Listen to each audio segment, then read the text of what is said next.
the hell was I doing?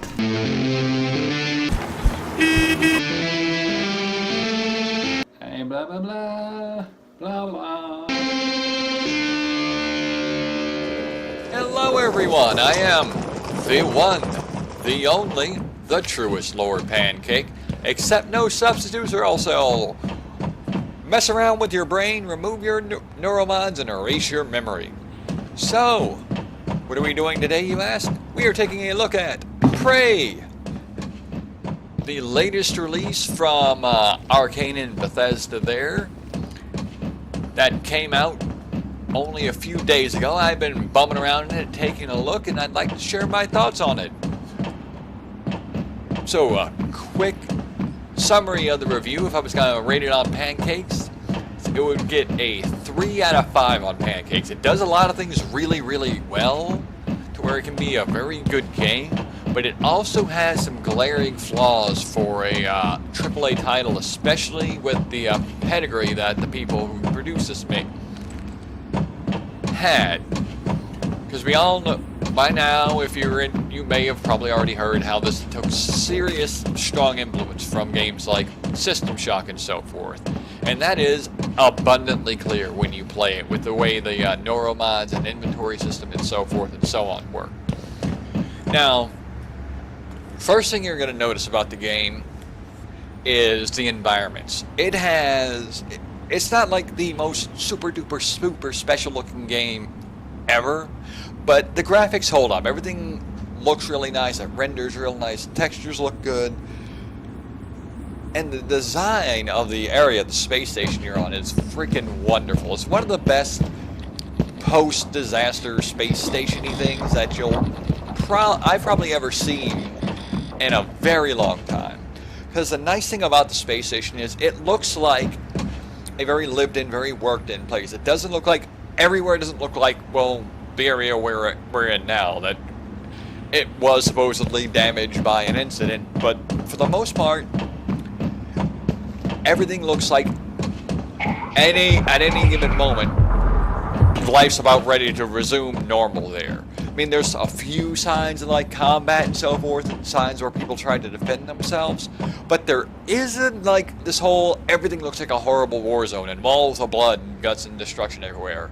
It looks like a realistic, believable environment where something has just gone wrong very recently, and it's wonderful the way they do that. It's definitely, everything feels very, very organic. Nothing feels what words am I trying to use? Brain words, help me.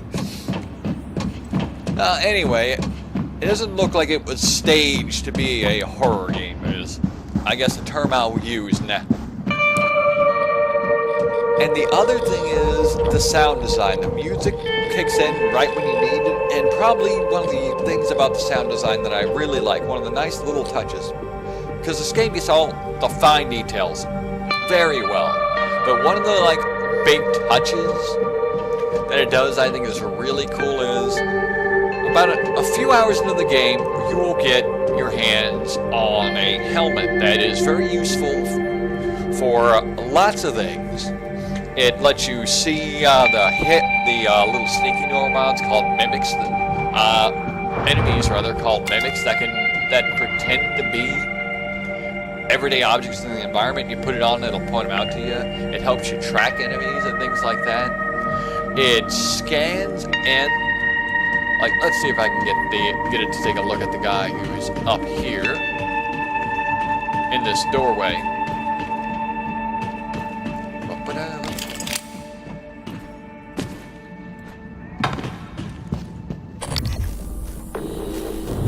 Okay, no one's coming to play.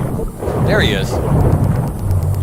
Where the first time you encounter a new type of enemy, or even like not even a new enemy of the same type for the first time, you will see it'll start doing a little ring, and it will scan the enemy, and it'll tell you their weaknesses, what they might be immune to, and it also tells you scannable powers.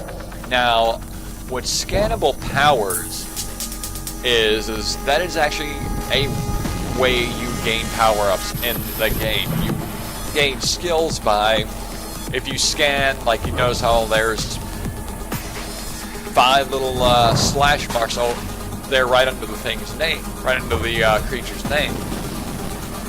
Well, that's the number of those creatures that you have to scan in order to gain their full ability list, because you use neuromods, which I'll get to that in a minute, to actually power them up, and you learn different abilities by scanning different enemies. It's actually a very nifty system. But the reason why I brought up the helmet in the sound design is I'm not sure how apparent it is through the video feed. I'll have to check on that in post, but when you put it on, it's a full helmet that fits over your head. Not only do you have visual cues, but it also distorts the audio a little bit. And it's actually a very nice touch, because it means that you can't, if you are in an enemy encounter, you can't constantly just keep your helmet on and avoid like ever getting caught off guard by anything like that, because you're sacrificing a lot of your ability to hear by keeping the helmet on. So you have to take it off, especially in combat. It's good sometimes to take it off, because it will help keep you alive if you lose track of your enemy. And the nice thing is it scans in the enemies relatively fast. I have not been like spotted by an enemy while I was standing there waiting for the scanner to do its thing. I've always been able to find a good place to tuck away from the enemy, get my scan in, and then move on. But now that we are talking about neuromods, that's where we start coming to the reason why it's 3 out of 5. And the big reason is there's no way to reset your neuromods in the game. Once they're set, and you don't gain them by leveling up, you gain them by pickups. You pick up an item in the game, and it's a little piece of it's a neuromod, and it takes so many to get each power, and so you have to have so many invested in each tier to get further abilities and things like that. And when you first start off, you only have these 3 abilities. You don't see these 3 until about 3 to 4 hours into the game, possibly later if you're someone like me who kind of likes to goof around and explore a lot. I mean, my first hour in the game I spent stacking all the furniture on Mr. Yu's couch, all the chairs. I just stacked them on his couch, and I tried taking his rice cooker with me to see how long I could keep the rice cooker with me, because that's the way I play. But anyway, and by then you've already been setting points, and all of these are useful. It's not like any of these are like bomb or useful skills, and that's also where that actually ends up being a shortcoming, because you're constantly going to come across things like the engineering skill of leverage. Leverage helps you lift heavier objects than you normally would be able to. Sounds really useful. And you'll come across doorways that are blocked where it takes leverage 2 to get them, or usually leverage 3 to move the big heavy object that's blocking the door. So digging your points into leverage might seem like a really good idea. Might help you get into some places to get some more supplies, because there is definitely a shortage of ammunition and so forth in the game, because it is a survival type of game as well. But the problem is, and you may not realize this when you're first playing through the game, you don't always have to go the most obvious route. There's usually always a way to skirt around or work around and so forth. And with the neuromods, if you've thrown in a bunch of points in the leverage that you could have been using for, say, dismantle, that lets you take things apart for spare parts that you can use for repairing other useful things, or impact calibration where you want more power with your wrench, which actually is surprisingly more useful than you'd first think. Well, guess what? Too bad. You can start the game over again if you want. And to me, that's a pretty glaring issue, especially because you have these that you don't even see for 3 or 4 hours in the game. And it introduces a completely different play style. Like, if you go deep into like the neuromods and things like that, like the telepathy skills I have here, like these two are proving to be really useful skills, because I put in an emphasis on like increased health and better sneaking and things like that, because knowing that this is a horror game and knowing that it was a resource management game, I figured, yeah, I want to get myself to avoid combat as much as possible, keep my supplies as high as possible, and use the stuff when I'm forced into combat situations. That makes sense, doesn't it? Yes, it does, but unfortunately, you have much better skills here, and you're fighting enemies that kind of put a challenge at you, to where it'd be a much easier time, a much less frustrating time, if you could take the points that you may have spent in stuff that you end up not using all that much, and being able to reallocate them into your newer abilities. And unfortunately, they don't have anything like that. Now, I don't know if this is something they could patch in, just like a little station that lets you reset your neuromods. I don't see why not, but then again, I'm not a programmer, so that could just be gamer talk and ignorance on my part. Now, the other, and this also kind of ties into something I'm going to talk about in a minute, well, I want to talk about it for a minute, is the lack of a PC demo. And the goofy reason they gave, oh, well, you can just return it if you don't like it to Steam. One, that is a terrible thing to ask Steam to have to deal with, first of all. And secondly, that's a BS answer.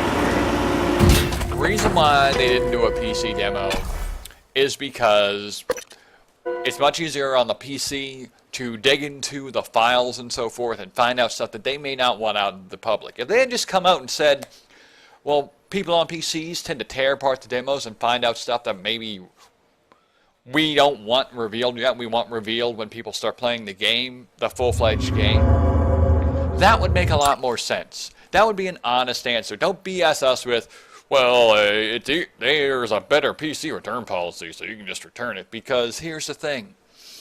That demo could have also gone a long way for getting people to understand the game well enough to where they're not wasting neuromod points that you can't renew, because you were still within the first few hours of the game where you're still getting to know the game. And that's just, from a AAA company, they know better. They know better. They should know better, at least. At least that's what you'd expect from a AAA company. Now, the other real big weakness to the game itself, and I'm actually going to pause for 1 second and just say this is actually one of the more breathtaking, bigger, beautiful areas of the game. I see this in a lot of the reviews I've seen, is the environmental detail and the feeling of you being actually in space and so forth and so on is really, really awesome. And it does the outdoor space controls really, really well. I mean, you definitely feel as in control as you might expect to be floating in the vacuum of space. It's not absolute perfect control, but it's not poorly controlled either. It's just right. We'll see. Okay, I'm trying to get to that fabrication plan.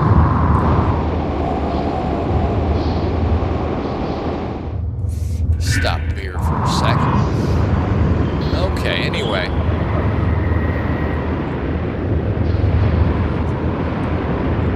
It does really, really well.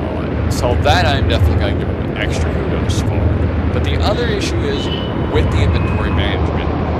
You're going to spend a lot of time, and actually Wait until I get to an area where I can actually start picking stuff up and show you.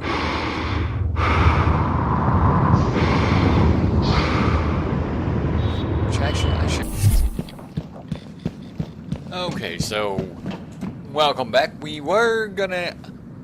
I was gonna try and show you some combat there for a second, but I didn't quite get into it. I thought I was gonna be going into like an area. It turns out I wasn't, but oh well. So, the other big weakness the game has is inventory management is actually an issue. And not that inventory management shouldn't play a part in good games. I mean, definitely having inventory management being a aspect, having to like think forward and think through your moves can be a really good thing, but what you do when you walk around is you find a lot of garbage, like literal junk, like this corroded coil here. And each different piece of junk you take up takes up a different inventory slot. And the problem is, like, all the bolts will stack. You'll find like used baseball gloves and so forth that stack and things like that, but each one takes up one inventory spot. And when inventory management is a thing, that's a problem. Especially because they all serve the same purpose. You take your unwanted components, your trash, you stick them in the little recycler here.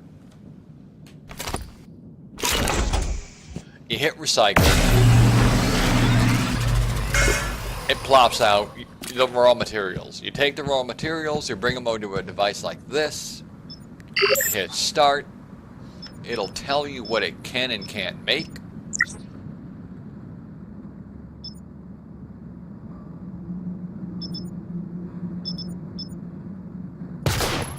Oops.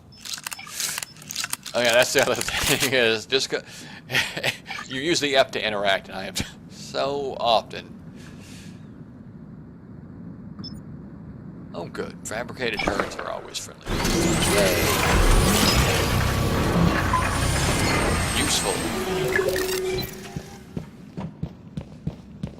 Okay, so that was neat.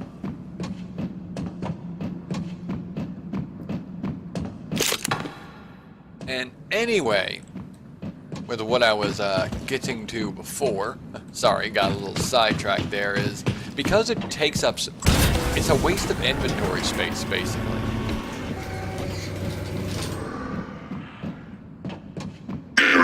Attitude adjustment required.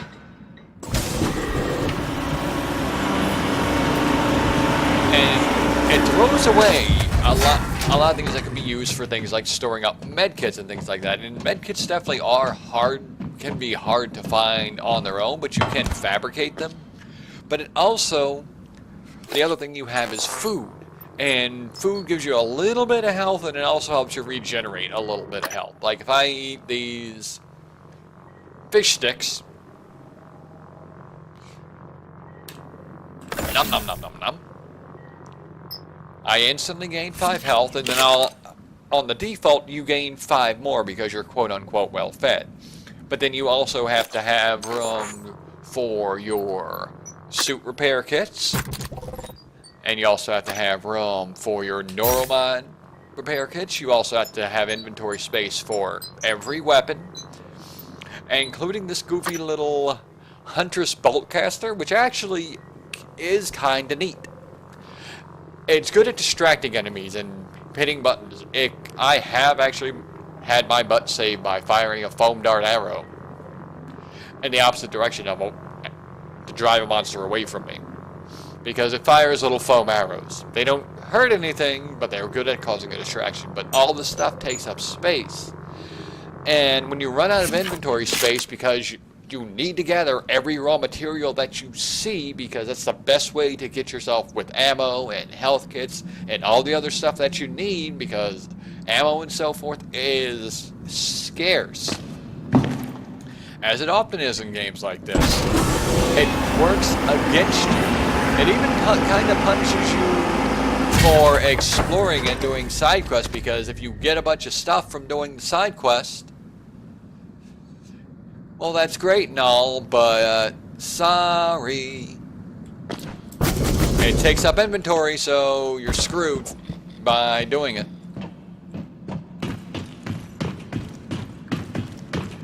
You'll do a side quest and you won't have the inventory space available for it. Available to keep your prize. Error log submitted.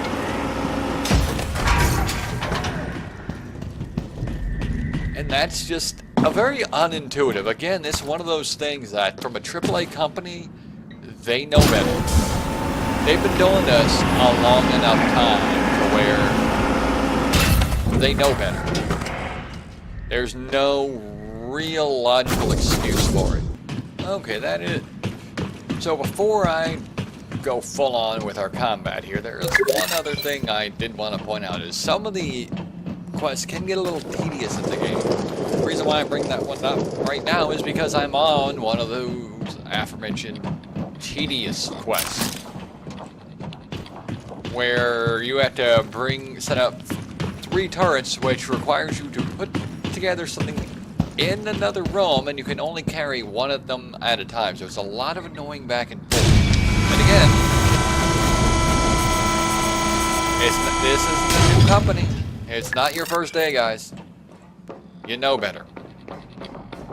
Okay, then next time up we'll come back with combat. Most of the quests, though, are actually very fun. They're very engaging. The side quest makes sense. A lot of the people are like, hey, you know, I've lost someone or I'm looking for someone. Can you help me find them? And things like that. And those actually do work very, very well. They make sense.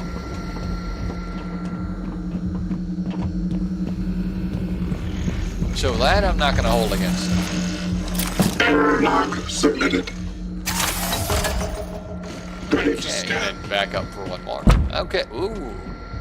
I have not had the will to try running in the wrong direction on an elevator before, but I think it's probably the same thing that happens to everything that goes the wrong direction on an elevator. Oh yeah, and one more thing that the game does do really well is food restores your health, med packs restore your health, but there are also 3 different kinds of these little operators. This one here is the doctor. And if you are low on health, it'll scan you and it'll No alien material detected. heal you in full. There's ones that repair your suit, and there's ones that restore your psi capabilities.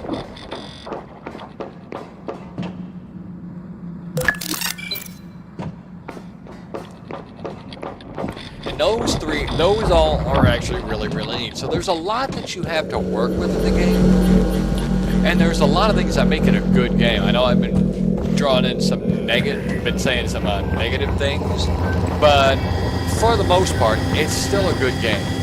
Definitely. And as soon as I get some combat, I'll show you there, so we can get that final verdict in there. Okay. Error. Attitude adjustment required. Ready to scan. Officer Maddox ready. Alright, and then I have to go and... Nice to see you. Oh, EATs are online and primed. Can't wait until our friends get a taste of these. Here's the code for Cargo Bay B. Before sliding the door open, check your surroundings. Take a mental snapshot. You start seeing double of anything, be sure you know which target to shoot. Check. Scared? Check. These small magazines are for civilians. Verbose. Ready as I'll ever be. Love you, Mom. Okay, so maybe See you in we'll hell, get a good Dad. chance Comes with through that door, the fire. combat here, Don't let the so- eradicators do all the work. There's enough for everyone.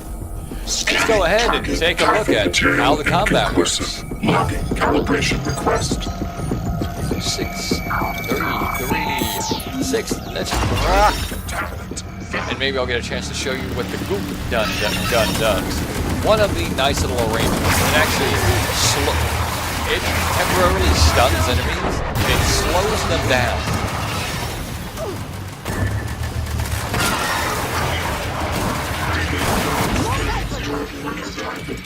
Morgan, you saved our asses. Now, you might want to get out there and see if you can save a few more. I need a cigarette. Not going to Okay, lie, that felt good. Was a bit Haven't of a seen that rough much example, action but I'll since the show you a Middle East little bit more. evacuation. Hooray! Goodness.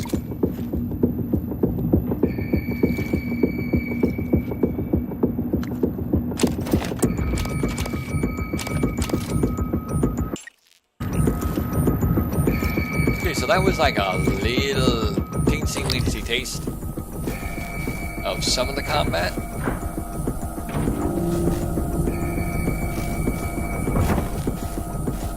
And we're going to look at a little bit more.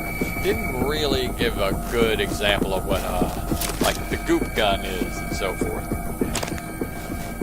Don't mind if I do. Okay. Man, I'm stuck.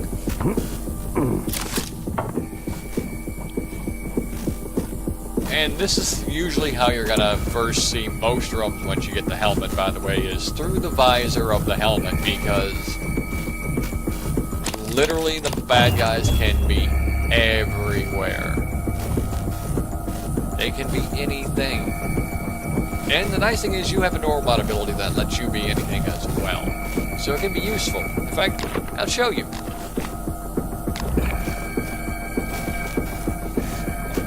Oh yeah, that only drawback to the helmet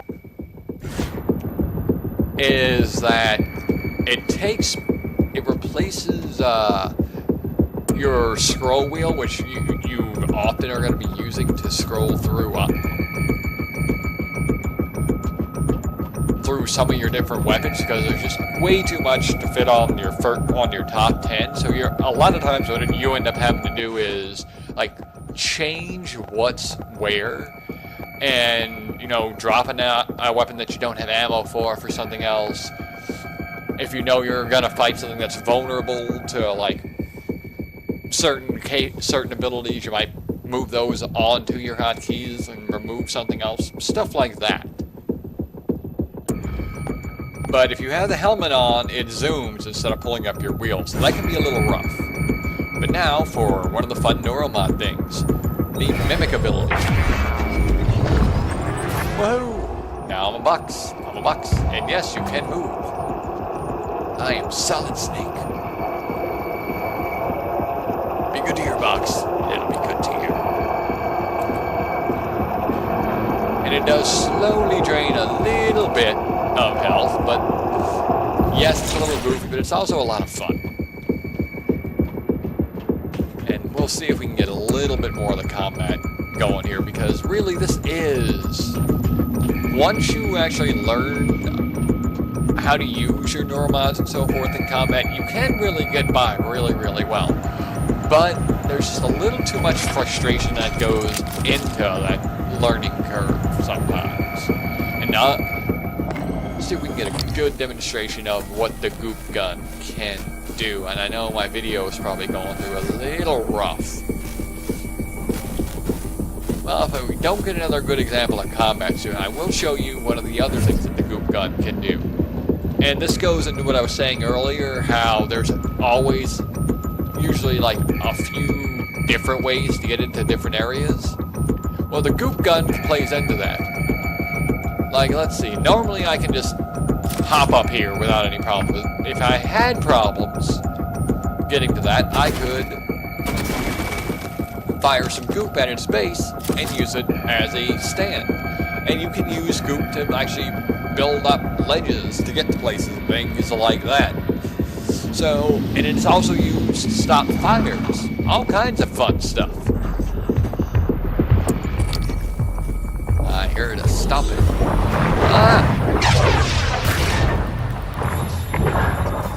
Oh goodness, there's a lot of them.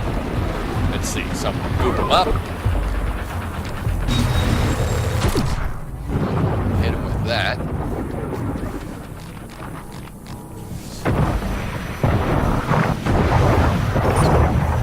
That took him pretty good, but I don't think that other one's dead. That's a good... Oh yeah, and those electric phantoms you have to look... Oh, it did kill him. Sweet.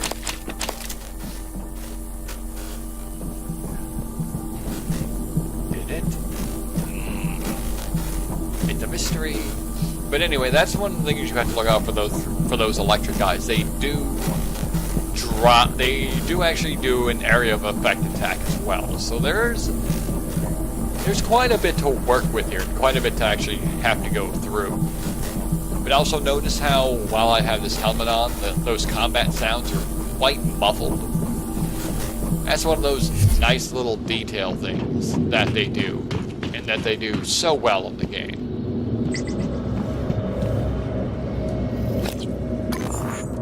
Now, there is no regenerating health in this game, and there is no regenerating anything in the game. You have to manage your skills and abilities carefully. See, like this would be normally really, really suspicious, because the second one would almost always be a mimic. This time it's not. And this also gives me an opportunity to show you what I was talking about from before. If you take a look here, look how cluttered my inventory is now. And it's got 1, 2, 3, 4, 5 different slots taken up by junk that I don't need, when it could just take up one slot. Yeah, it makes it a little easier, but challenging and just abusive are two different things, and there's no need to have something like that. At least in my opinion. I could be wrong, but that's just my opinion on that. But overall, the combat is fun once you start really learning how to work within the style. Once you start developing your own play style, it's really, really fun. It can be a really good game. But it's just, it feels like they were trying to do too much, and a lot of it kind of collapses under the weight of itself, because it doesn't feel like they really thought things through as far as like making it easier for people to learn to make mistakes, and learning pains part of the game, and being able to do things like reset the skill points like I was talking about. And also, if you think you're going to be doing like really, really stealthy and you don't have enough points invested in things, you could end up in forced combat situations where you're basically blowing through all your ammo and all your health supplies in a single encounter, in every encounter. And yeah, you eventually learn your way out of it, but it takes dealing with a lot of frustration, a lot of will, if you're having a hard time at first getting through that. So it's definitely one of those things that it's why it ended up getting 3 out of 5. I mean, it's a good game.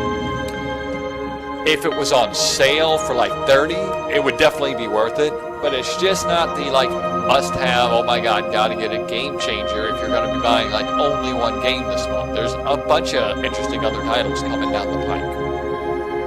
But there you go. There are my thoughts on Prey. Prey. Now, I don't talk too much about the story, because the story is interesting, but I don't want to get into too many spoilers or anything like that. Sorry, I almost completely skipped over that part. Yes, the story is very good. The story is very fun. It's interesting. It keeps you definitely engaged throughout the entire game. Okay, there we go. So those are my thoughts on Prey. It's got 3 out of 5 pancakes. Definitely worth owning, but not worth owning at full price. So, make sure you comment down below and let me know what you thought about the game, or what you thought about my review. And if you liked the video, feel free to like it. If you didn't like the video, feel free to dislike it. And always, you're welcome to follow and share, and also visit my Patreon so I can keep bringing you more videos and having some more fun. Alright, well hey, other than that, you guys have a great one, and I'll see you next review.